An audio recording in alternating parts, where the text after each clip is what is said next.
નમસ્કાર મિત્રો, સ્વાગત છે તમારું આપણી આ યુટ્યુબ ચેનલમાં જેનું નામ છે ગુજરાતી જીકેની જમાવટ। તો મિત્રો, Gujarat state road transport corporation એટલે કે ગુજરાત એસટી નિગમના 40,000 કરતાં વધારે કર્મચારીઓ માટે રાજ્ય સરકાર દ્વારા અતિ મહત્વનો નિર્ણય લેવામાં આવ્યો છે। ગઈકાલે મિત્રો રાજ્યના વાહન વ્યવહાર મંત્રી શ્રી હર્ષભાઈ સંઘવી દ્વારા એક્સ એટલે કે જૂનું ટ્વિટર પર ટ્વીટ કરીને આ કર્મચારીઓ માટે એક મહત્વનો નિર્ણય જાહેર કરવામાં આવ્યો છે। હવેથી રાજ્ય સરકારના કર્મચારીઓના સમકક્ષ જીએસઆરટીસી નિગમના 40,000 કર્મચારીઓને પણ આ લાભ જે છે તે મિત્રો ચૂકવવાને લઈ અને સરકાર દ્વારા જાહેરાત કરવામાં આવી છે।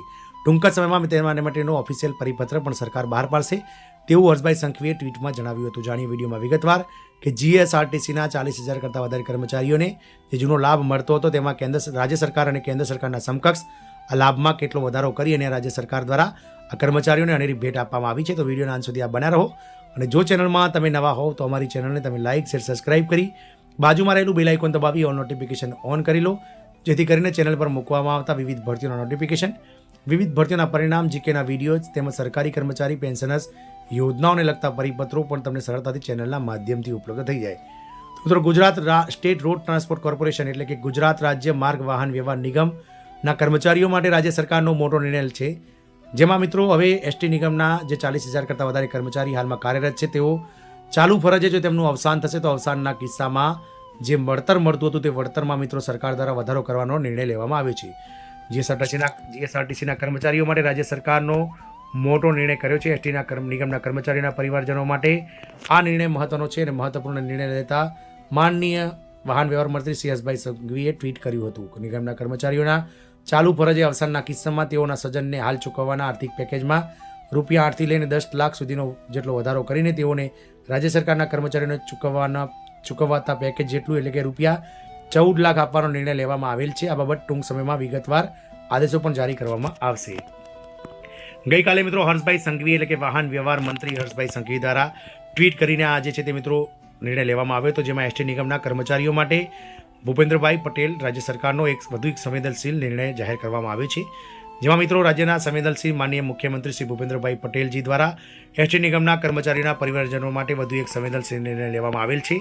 નિગમના કર્મચારીના ચાલુ ફરજે અવસાનના કિસ્સામાં તેઓના સ્વજનોને હાલ ચૂકવાતા આર્થિક પેકેજમાં રૂપિયા 8 થી 10 લાખ જેટલો વધારો કરીને તેઓને રાજ્ય સરકારના કર્મચારીઓને ચૂકવાતા પેકેજ જેટલું એટલે કે રાજ્ય સરકારના કર્મચારીઓના સમકક્ષ રૂપિયા 14 લાખનું વળતર આપવાનો નિર્ણય લેવામાં આવ્યો છે। આ બાબતે ટૂંક સમયમાં વિગતવાર આદેશો જારી કરી જીઆર કરી અને મિત્રો બહાર પાડવામાં આવશે। તો મિત્રો, ગુજરાત એસટી નિગમના 40,000 કર્મચારીઓ માટે ભલે તે ફિક્સ પગાર હોય કે પછી કાયમી કર્મચારીઓ તમામ માટે આજે જે ન્યૂઝ સૌથી મહત્ત્વના છે, કારણ કે ઘણા લાંબા સમયથી જીએસઆરટીસીના જે 3 મિત્રો યુનિયનો છે અને એ યુનિયનની બનેલી જે સંકલન સમિતિ છે તે મિત્રો નિગમ પાસે અને સરકાર પાસે આ માગણી કરી રહી હતી, કારણ કે જ્યારે અવસાનના કિસ્સામાં રાજ્ય સરકારના કર્મચારીઓને 14 લાખ રૂપિયા ચૂકવાતા હતા ત્યારે એસટી નિગમના કર્મચારીઓને માન મિત્રો 4 લાખની આસપાસ રકમ ચૂકવાતી હતી। તો આર્થિક પેકેજમાં મિત્રો સૌથી મહત્વનો જે વળતર છે અવસાનના કિસ્સામાં તેમાં સરકાર દ્વારા 8 થી 10 લાખનો વધારો કરી અને રાજ્ય સરકારના સમકક્ષ હવે ગુજરાત સરકારના કર્મચારીને સમકક્ષ એસટી નિગમના કર્મચારીઓને પણ અવસાનના કિસ્સામાં એટલે કે ચાલુ ફરજ પર અવસાનના કિસ્સામાં જે છે તે મિત્રો 14 લાખ રૂપિયા ગુજરાત સરકારના કર્મચારીઓના સમકક્ષ ચૂકવવામાં આવશે। આ નિર્ણયથી મિત્રો 40,000 કરતાં વધારે એસટી નિગમના ફિક્સ પગારદારી કર્મચારીઓ અને જે કાયમી કર્મચારીઓ છે તેમને મિત્રો આ નિર્ણય લાગુ પડશે। ટૂંક સમયમાં સરકાર ઓફિશિયલ જે છે તે નાણાં વિભાગ મારફતે આ પરિપત્ર કરી અને એસટી નિગમના કર્મચારીઓને જે મિત્રો હોળીના તહેવાર પહેલાં મોટી ભેટ આપી છે। તો 40,000 કરતાં વધારે કર્મચારીઓ માટે આ ખૂબ જ મહત્ત્વના ન્યૂઝ છે। જય હિન્દ, અસ્તુ।